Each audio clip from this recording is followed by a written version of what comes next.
এই দেখো, এ এখনো ওঠেনি কেন? তাড়াতাড়ি তুলে ঘর পরিষ্কার করতে লেগে গেলাম। তারপর আমি বাবানকে কফি দিয়ে রেডি হতে চলে গেলাম। স্যারও তো আমাদের যেতেই দিচ্ছিল না। হ্যালো বন্ধুরা, আবারও চলে এলাম একটা নতুন মিনি ভ্লগ নিয়ে। আজ রথযাত্রা উপলক্ষে সকলকে জানাই শুভ রথযাত্রা। জয় জগন্নাথ। ভিডিওটা লেট পোস্ট করার জন্য সবার কাছে ক্ষমা চেয়ে নিলাম। আর এই দেখো, মাম্মি আর মাসিমণি মন্দিরের বাইরে আমাদের জন্য ওয়েট করছিল। তাই দেরি না করে তাড়াতাড়ি করে মন্দিরের ভিতরে চলে গেলাম। আর ভিতরে ঢুকতেই আমরা রামকৃষ্ণ দেব ও সারদা দেবীর মূর্তি দেখতে পেলাম।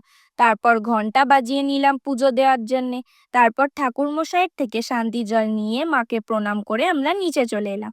দেখলাম একটা সুন্দর পুকুর। তারপর সবাই মিলে চলে গেলাম মায়ের প্রসাদ গ্রহণ করতে। তারপর পুচকুকে নিয়ে একটু খেলতে লেগে গেলাম। সৌরিসও পুচকুর জন্য একটা জুস নিয়ে চলে এলো। এরপর মন্দিরে হরিনাম চালু হতেই পুচকুকে নিয়ে মন্দিরে চলে গেলাম। এ আবার কাকে ফোন করছে? তারপর মিহির আর আকাশও চলে এলো। তারপর সবাই মিলে পাঁপড় ভাজা, জিলিপি আর ঝটপট খেয়ে নিলাম।